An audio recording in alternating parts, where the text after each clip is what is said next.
ഞങ്ങളുടെ യാത്രയുടെ 5-ാം ദിവസം മുറൂദ് ജാജിർ ഫോർട്ടിലേക്കുള്ള യാത്രാമധ്യേ ആകസ്മികമായി കണ്ടതായിരുന്നു ഖോഖരി ഗുംബാദ്.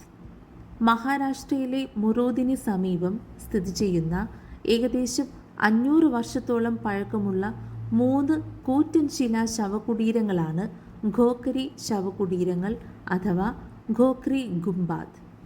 പടിഞ്ഞാറൻ ഇന്ത്യയിലെ മുൻകാല നാട്ടുരാജ്യമായിരുന്ന ജഞ്ചീറയിലെ ഭരണാധികാരികളുടെ ശവകുടീരങ്ങളാണിവ.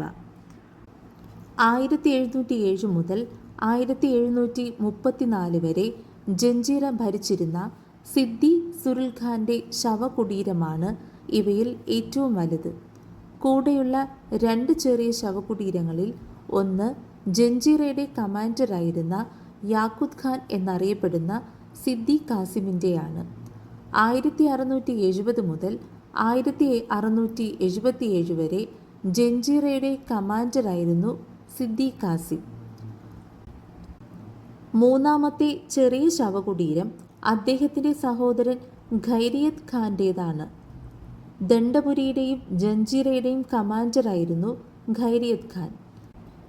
ഇൻഡോ സരാസനിക് ശൈലിയിൽ നിർമ്മിച്ച ഈ സ്മാരകങ്ങൾ ഇന്ന് പരിപാലിക്കുന്നത് ആർക്കിയോളജിക്കൽ സർവേ ഓഫ് ഇന്ത്യയുടെ മുംബൈ സർക്കിളാണ്.